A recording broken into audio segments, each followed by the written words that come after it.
Hello, everyone, and welcome to another episode of Dear Work Wives. I'm Adrienne, And I'm Emily. and we're here to help you create a work culture that doesn't suck. That does not suck. That's the doesn't. goal. I wore my We're Not Creating Oxygen shirt today. That's nice. Yeah.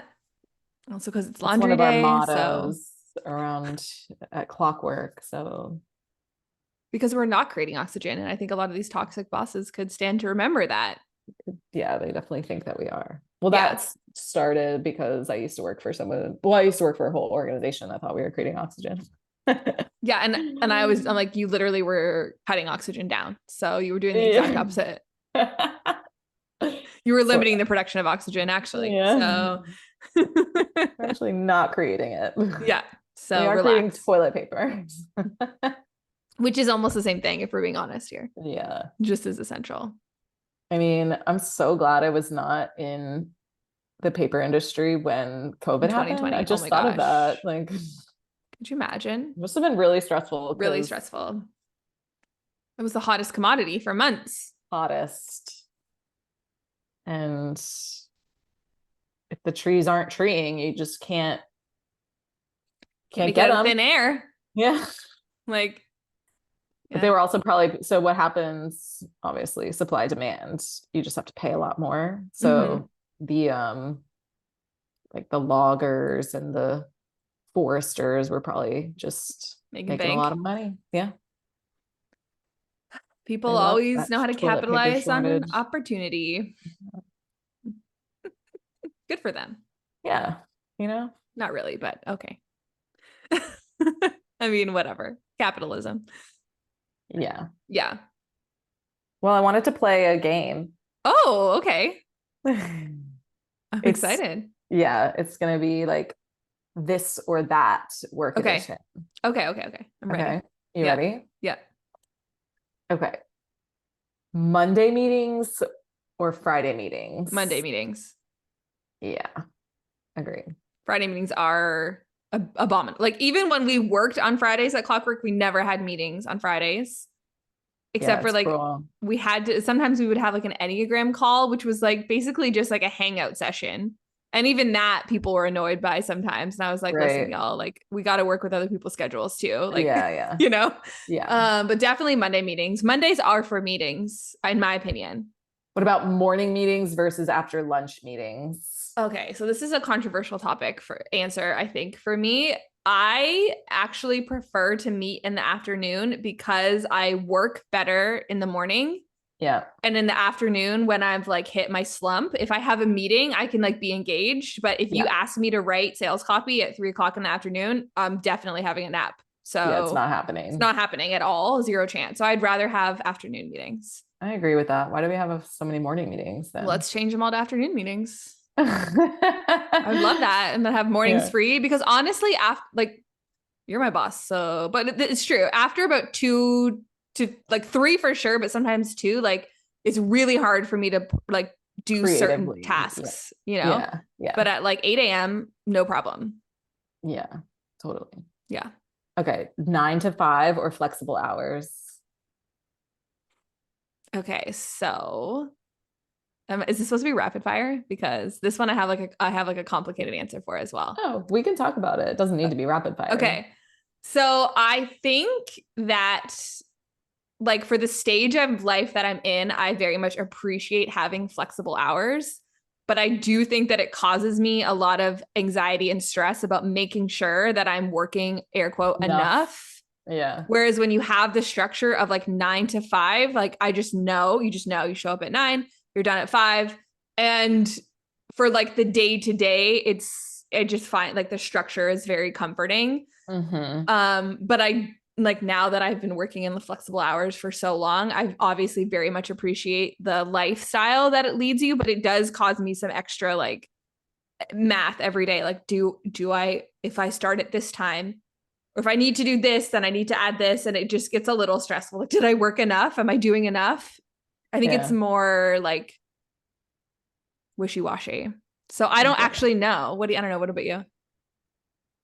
I definitely am like a flexible hours girly, just because I don't count my hours. You know, I think that that's part of number one, like the efficiency culture that I want to create, but also I understand that like I'm the The boss. like the boss, the founder, the CEO. So it's Yeah. like I know that my mindset around that is probably a little bit easier, not necessarily like answering to anyone who, Yeah. but I do feel a responsibility to show up for the team and make sure that, you know, my work is done, and I feel bad when I don't. And but definitely the stage of life that I'm in, like flexible hours, I need. And I just hated the idea of like, you have to be here until 5, even if you Yeah. don't necessarily have something to do. I'm like, that is so stupid. Like, Yeah. so I think that my mindset just would, I would get really frustrated in a structured, you have to be here this many hours. Mm-hmm. Because like if there's something more to do on certain weeks, I'll put in extra hour, you know what I mean? Like Yeah. versus I need to be here 9 to 5 every single day, or 8 to 4, whatever it is. Like Yeah. set hours just really don't do it for me. No, I think that's really true. I think like I have my own personal, like I have a lot of anxiety around time, which is why flexible hours is great, but also is a trigger, because I'm always like, is there enough time? Yeah. And there's always more to do. So the idea of like staying until there's always more to do. Like there's never nothing to do.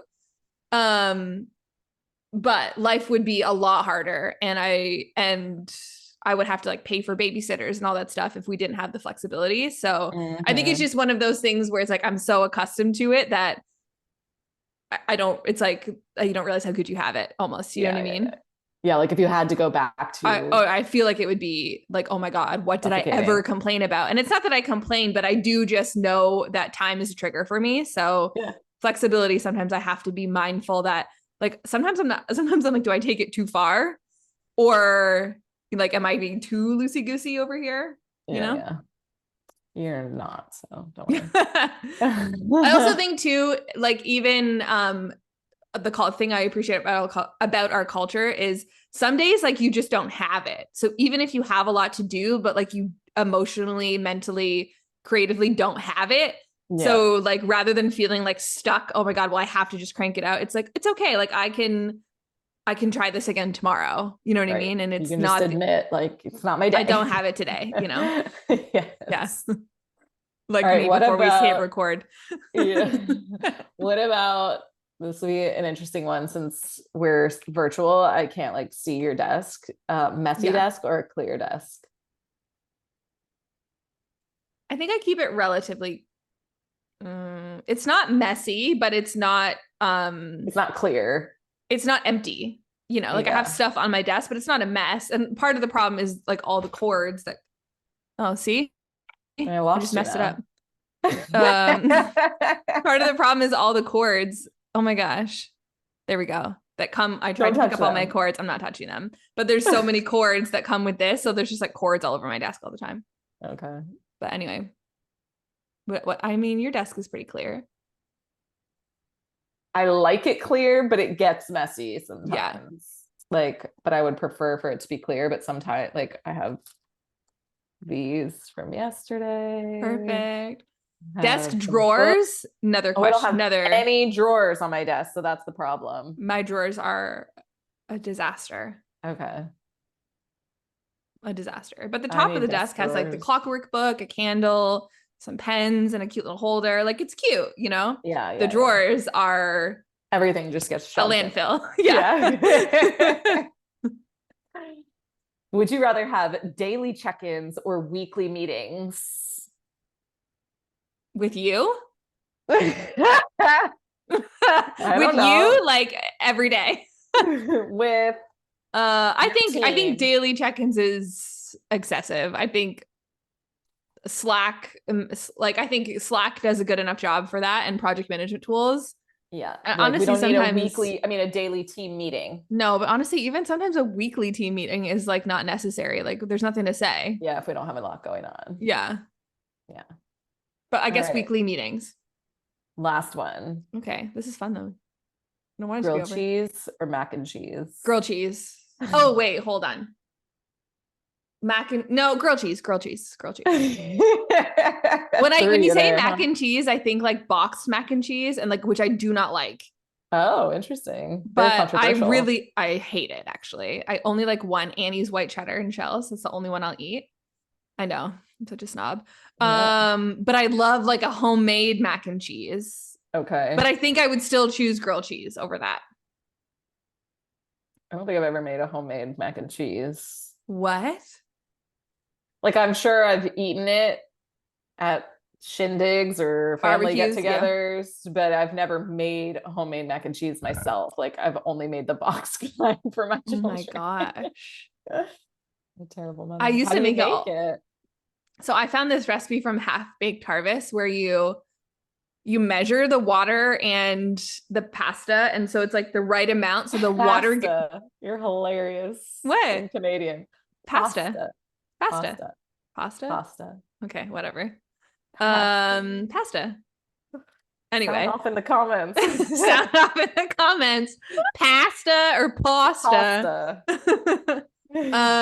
Anyway, so that it absorbs, leaves just enough water. And I know this sounds that you just start adding like some cheese, milk, and then it like makes the sauce for it. It leaves like just enough starchy water. And that recipe also you add cauliflower, which I really love because I love like cauliflower and cheese sauce. Oh, interesting. So, but I grew up, my mom, so this is like a heated debate for mac and cheese lovers, like egg or no egg.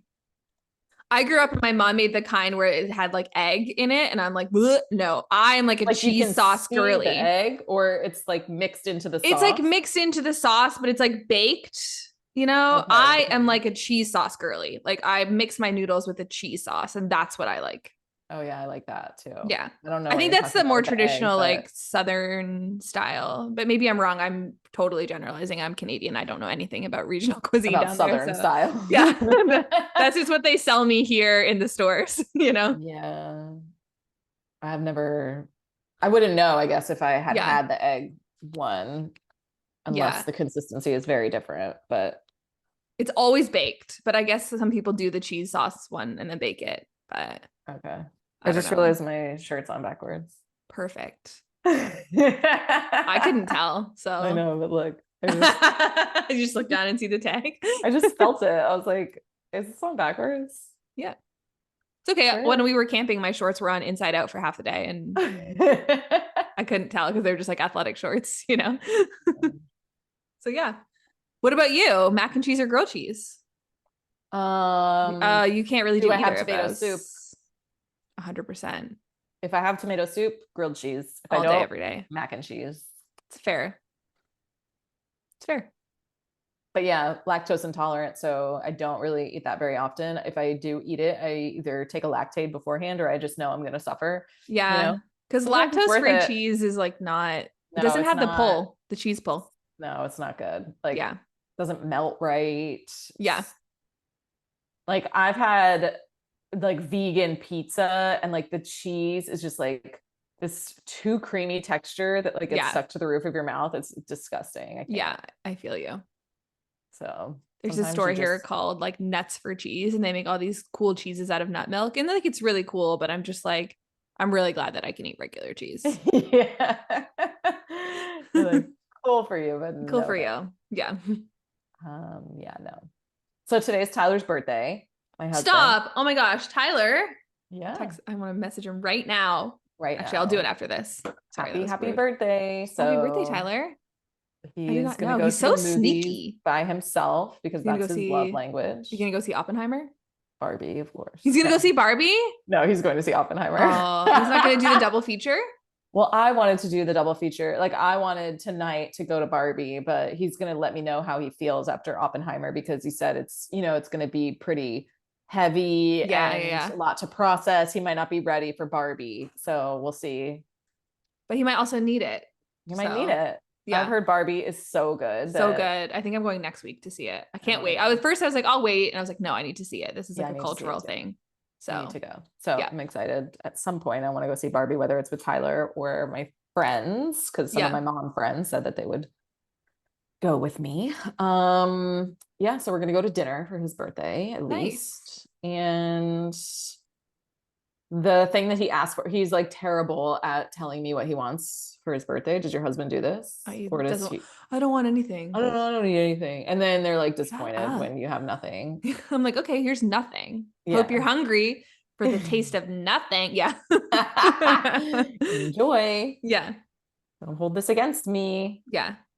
Then he'll be like, no one really, it's just my birthday. No one really remembers. 1 year. Okay, this is kind of funny. 1 year, I guess it was 2 years ago.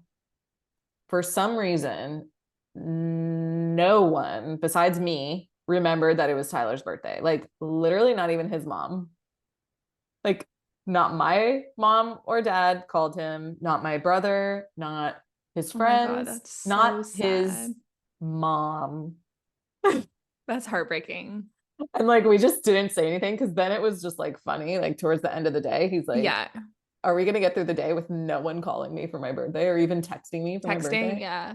I would have sent him a message just so we're all clear here. But anyway. Yeah, sure enough, no one did. And so now he likes to use that as like, it's just my birthday. Like, no one remembers my birthday anyways. Right. I don't matter. I'm just the Yeah, dad. exactly.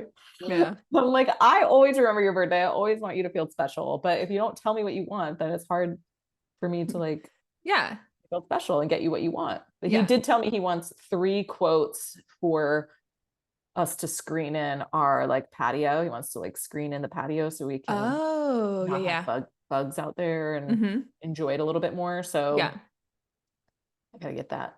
We were just at Disney last week, but I need to do that. I need to get some quotes because that's the one thing he wants. So you want in to the patio. Okay, well, good. Well, you're at it. You should probably put a pool in there. Yeah. Just 100K or so. Yeah, no big deal. It's fine. So expensive right now. Yeah. I love one, but we're gonna have to go with the blow up pool for now, Yeah, I feel you. You ready to do some storying? Let's do it. Okay. Let me see. I'm gonna read it from my phone just because the computer was giving me a hard time. Okay. I had a review booked in, and when it came to, my manager advised that she wanted more detail in my comments and would reschedule to the end of the week. But this never happened. This was about 3 weeks ago, and I have just noticed that she submitted my review with her comments and marked me down as needs improvement. The comments are around how I am a team player and I deliver good work. I just need to work on my confidence as I second guess myself. There was also one mention that my confidence and second guessing myself caused a lack in communication to the client and caused negative feedback, which is the first time this has ever been brought to my attention, and also something I don't feel is true. My manager is actually leaving at this end of this week, but would I have grounds to speak to their manager about it and express concern around the fact that I didn't have a review meeting and I don't agree with the points or the rating? 100%. You need to talk because like reviews stick, you know what I mean? Like that's like one of the few things like on your record. They're designed to be like a documentation of your growth in the company. So if it hasn't been performed or handled like equitably to how other people's reviews are handled, then 100% you need to bring it up. And like cardinal rule number 1 is like you should never hear about something in your review for the first time. Like this should not be a surprise. Unless it literally happened 2 days ago, but yeah, but then it should still be a discussion and not just something written down on your review and submitted to the company. Yeah. Yeah, that's alarming, right? That like you're not even been given the opportunity for discussion before it's done submitted. So I would absolutely say something. Because even if it's even if those points and ratings still stand, like you still need to have an opportunity to discuss, to learn, like can I do better? How, what was the perception of this? How long has this been going on? Like, how can someone communicate this to me more appropriately or more in advance so that I'm not hearing about it as a surprise for the first time? And it's also like, I think a review is also your opportunity to give the company feedback as well. And and you've not been given that opportunity. So it's so odd. I mean, I can't imagine. I mean, even the point about like, I want more detail in your comments, like that could be part of the review. It's like part of your like, hey, like even in this review, we're still not getting like the level of detail or something that we need, like this is a prime example kind of thing. Yeah. So it's just, people are so weird. Just bad policy for sure. Yeah, I definitely think since your boss sounds like they're leaving, for the company, it sounds like they're leaving the company, you definitely need to bring this to your new Yeah, like boss or their maybe they just boss. mailed it in. Maybe they're like, oh, Right. whatever, you know, and Right. it's like, no, no, no. Like Like, I even don't like have you time to said, schedule. It's like, well, then yeah, you should have not submitted it. But maybe they were like, oh, I have to submit this before I leave or whatever. yeah, And our schedules aren't aligning, but they should have just run that up the flagpole and given yeah, it to their manager to say, I wasn't able to meet with them, but this needs to be discussed. totally. So, yeah. All right. You ready for the next one? Yeah. Okay. I hired someone who was ready to get back to work after years of raising kids, but 6 months in, she's really struggling to adjust. Is there a way to talk to her about the fact that she might not be ready? Some No. further context. The employee has children already and is currently pregnant and will be taking leave before the end of the year. We have a flexible and liberal leave and work hours policy, and she has used it almost nonstop to handle family emergencies with her kids or her pregnancy. At first, this was absolutely no problem, encouraged and celebrated, but it's becoming an issue with meeting deadlines and her overall ambition and energy level as well. I 1000% believe that moms can have a career, and I want her to make that possible and be flexible. But it's also becoming very clear that we're not getting her best effort, and that it might help both her and the company for her to reassess if she's ready, if she's really ready to come back to full time. Is there a way for me to talk to her about going part-time or even leaving entirely without being a complete jerk about how much time her family needs for her? This is so sensitive and I want to do the right thing. Okay, so my first thing was like no, but then the more context you gave, I was like, okay. Yeah. I'm like so torn about these kinds of things because it's just an example of how our work culture is not built for moms and like continues to Yeah. suffocate us and Yeah. expect things that we cannot give, that they do not expect from dads, right? Like, because the dad, it wouldn't have all these responsibilities, wouldn't have to, typically, Yeah. I'm generalizing here, Yeah. It's not true there for are some everyone. dads that definitely do the default parenting, but I also understand as a business owner and as a company, like they need to be putting their best effort, and what does best effort look like? And do we need to reevaluate like what is feasible for her Yeah. at this season of her life? Yeah. Maybe she's stressed about it too, or maybe I she's guarantee you really, she is. That's the yeah, thing. I guarantee you she is just as stressed but like about, maybe financially she needs this to be full time. And so then there's yeah. also the, what's fair, what's equitable, what's, how long is the season going to last for her? Well, it sounds like she's pregnant. And so Yeah. it's like it's not like the tail end, it's the beginning again.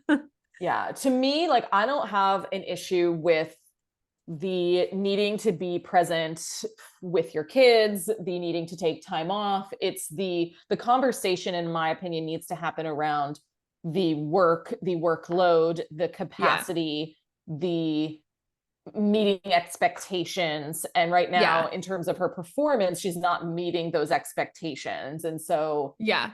irregardless of what's happening in her personal life, like that's what the conversation needs to be about. And like, does she have the capacity? That's for her to communicate. And if she cannot or does not have the capacity, I think it's your job to communicate what your expectations are in that role. Yeah. And she can be honest about whether or not she can meet those or not. I think it has less to do with like family emergencies or taking time. Like I don't care like how much time you need to take off, like take it off, do whatever you need to do as a mom, like I get it, but are you able to meet the expectations that we have here? And if not, Yeah. then that's where we need to maybe reevaluate.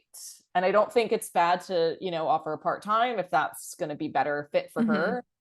If she's still a good fit for the company and maybe even wants that might be a relief for her. I don't know, it's hard to know, Yeah. not knowing, her or her situation or what her desires are. I don't know. What are your thoughts?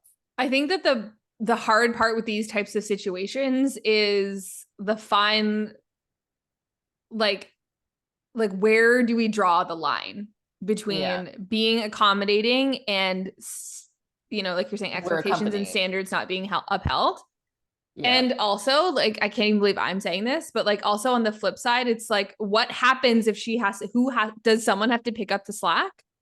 or like are things slipping through the cracks, or is it putting more of a load on someone else? Because then that's really not fair. And often like, I can't even believe I'm saying it, but like often those things will go to the people who maybe don't have children or have older children who don't have the same level of like uncertainty sometimes in their day to day. And like, like they are it's a little bit easier for them to expect what their days are going to look like. Cause as a parent, like as a young parent, like our phone could ring at any time. Right. And it's like the school calling, or it's whatever, it's this, it's like so-and-so looked at something wrong and now has a nosebleed and you have to come get your kid, growing up. Yeah.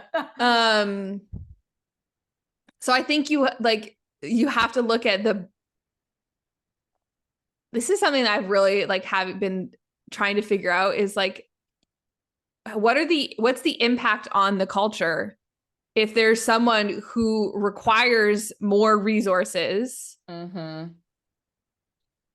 because we've even talked about this from a mental health standpoint, not even children, but like if someone needs extended time off for mental health care, burnout, whatever, right? Like how long can a company sustain that?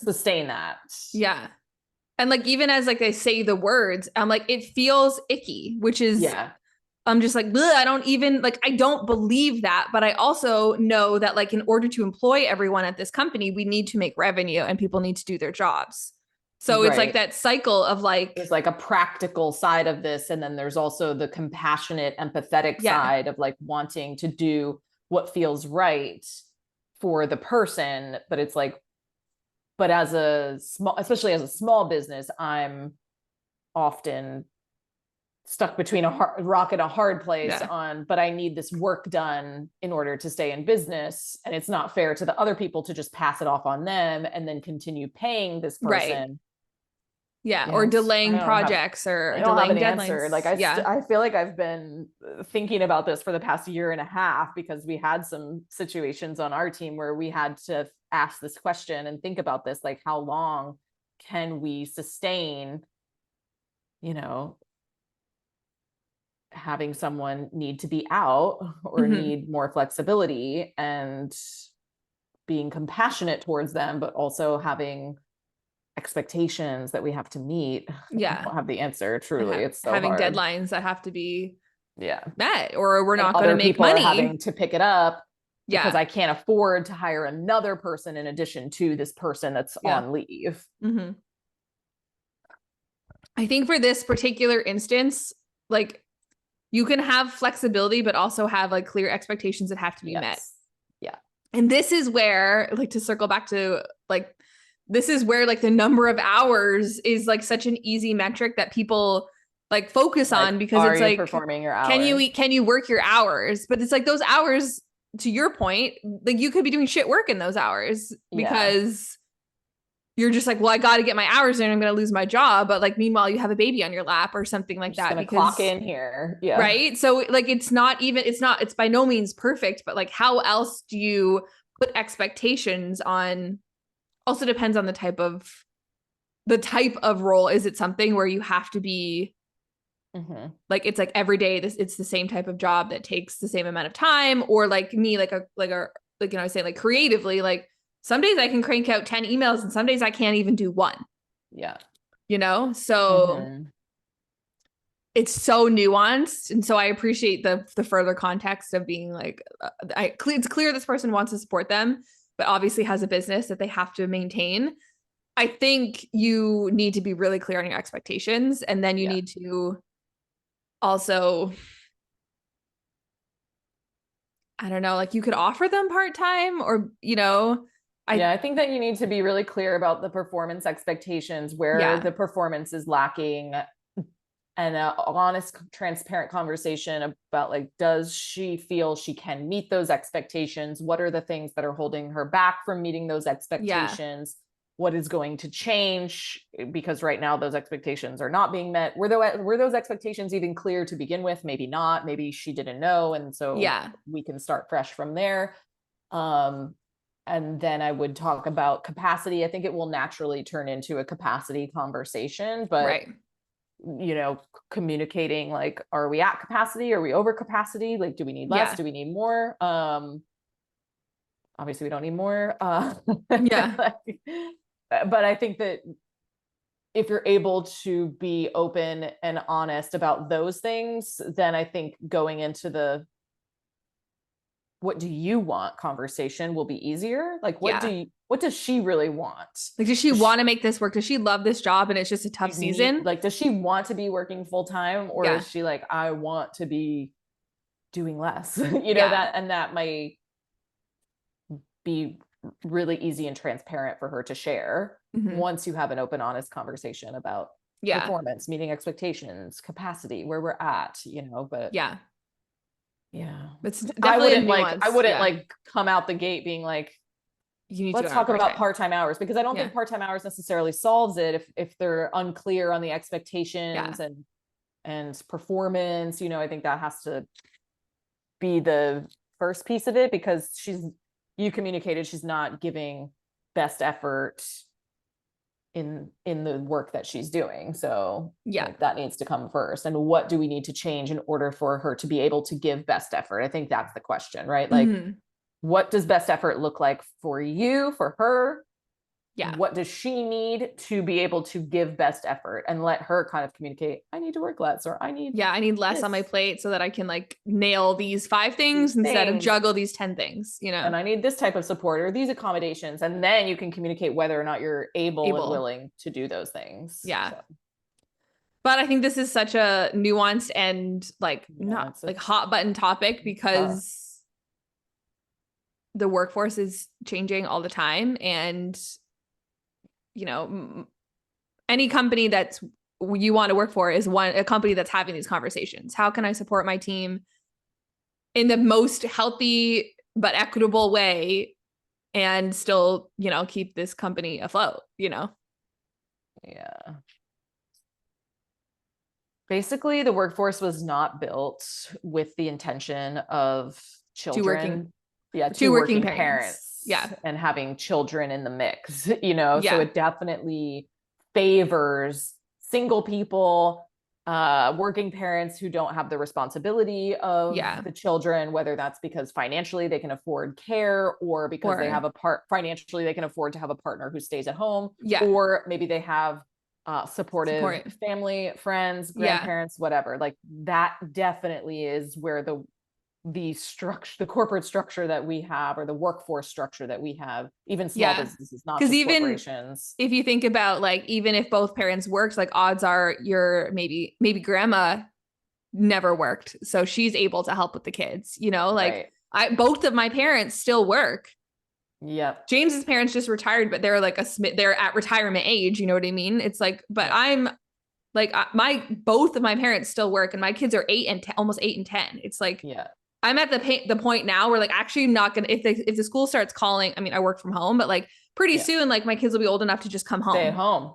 Just stay home, you know what I mean? Like, I'm here, but even if I wasn't, I could be like, okay, I'll run them home and I'll go back to work, you know, because they'll be old enough. So but often, like I grew up, my Nana didn't work, or she worked super part-time, you know, you were able to, like, and Grandpa retired early because it was a different world. You know, my parents just neglected me, and I would go home after school and be by myself. And I think I was like 6 or 7. Like, I was definitely staying at home alone, like way too young.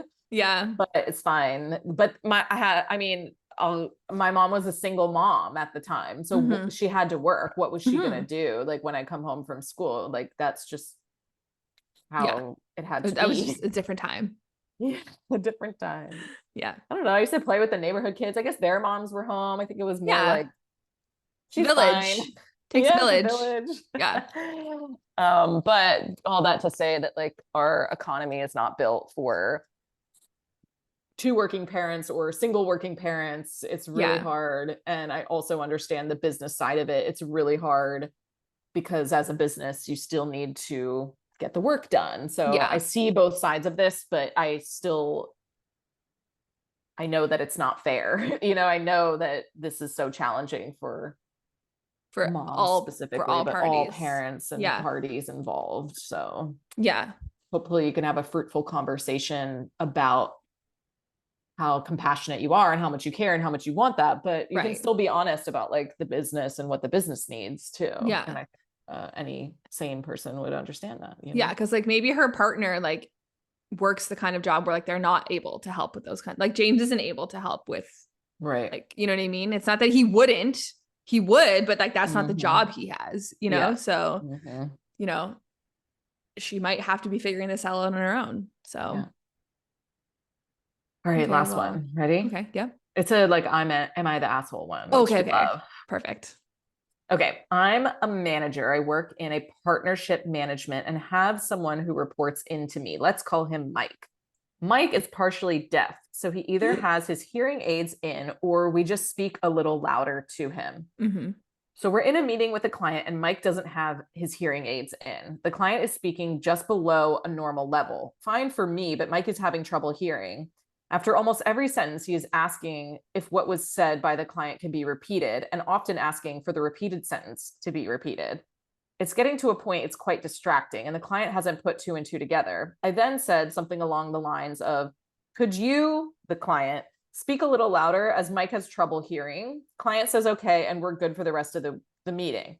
My afterward calls me out saying it was Mike afterwards calls me out saying it wasn't my decision to make. He was pretty upset and embarrassed. I do understand, but felt like he should have said something as it was actually affecting the flow of the meeting. Am I the asshole? I think Mike's also the asshole. Like, why was he I not wearing know. his hearing aids? I have questions that A I client don't want to like meeting. come across as ableist or ignorant, but I'm like, why wasn't Mike wearing his hearing aids? Like that would be like my brother going in to teach a class without his speaking board.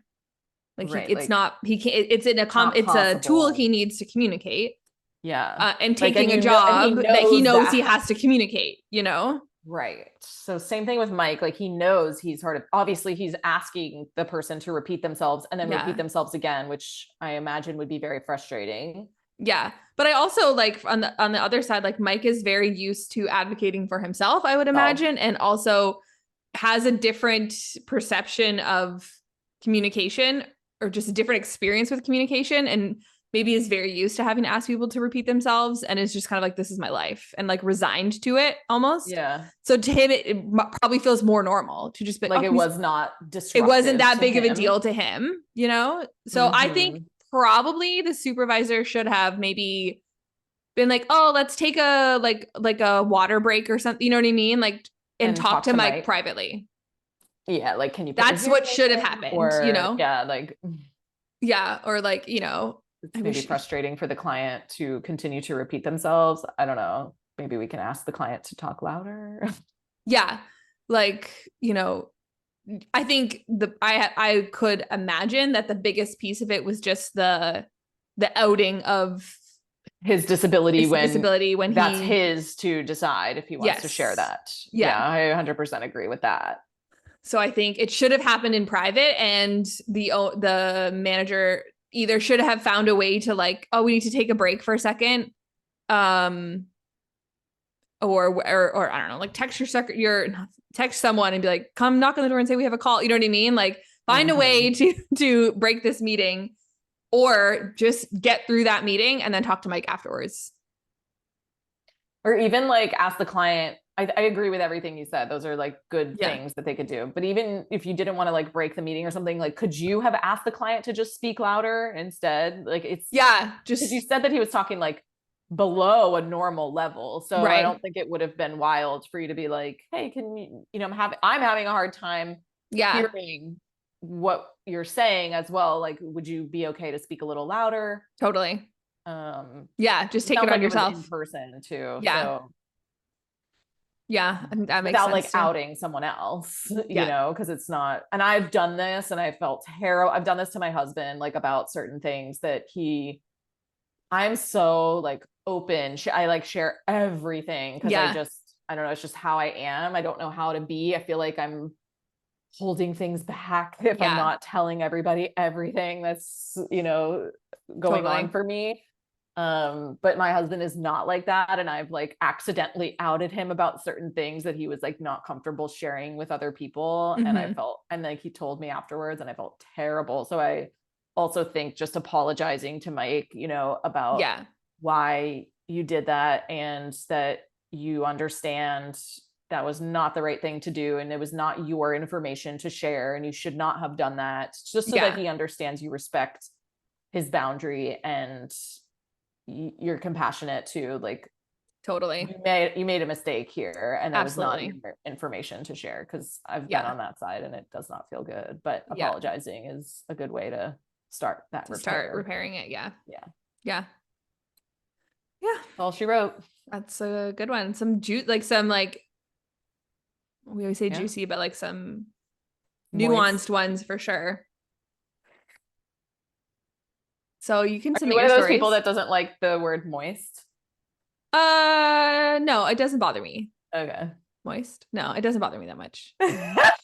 Say it again. Let me check. I'm like, moist? No, I think because like growing up a pastry chef, like, do you know how often we say the word like moist? Moist? Like that cake is moist. Like, because the last thing you want is a dry baked good. So we say a lot, we say moist a lot. So to me, it just like, it's just like a descriptor. Term. It's a very like accurate descriptor of how a lot of things should be.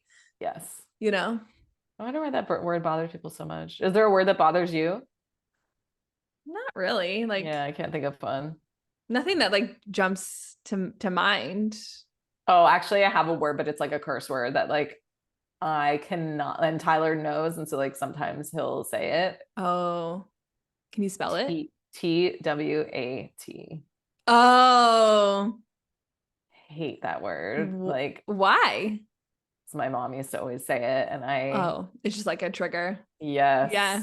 I'm like, oh, it's so gross and disgusting. I hate it so much. I used to feel that way about like CUNT, but sometimes, especially like when Australians say it, I laugh. It's funny. Like I would never say it. I would never like call someone that, and I don't want to be called that, but like I know culturally it's like it's not as jarring in other places of the world, you know? Yeah. And so when you see like when I'll see a TikTok and like they'll just say it and I'm just like you know, like it's not in my vernacular, but same. Like I get it when I hear it in the right context. So and on that note, yeah, we'll see you next Tuesday.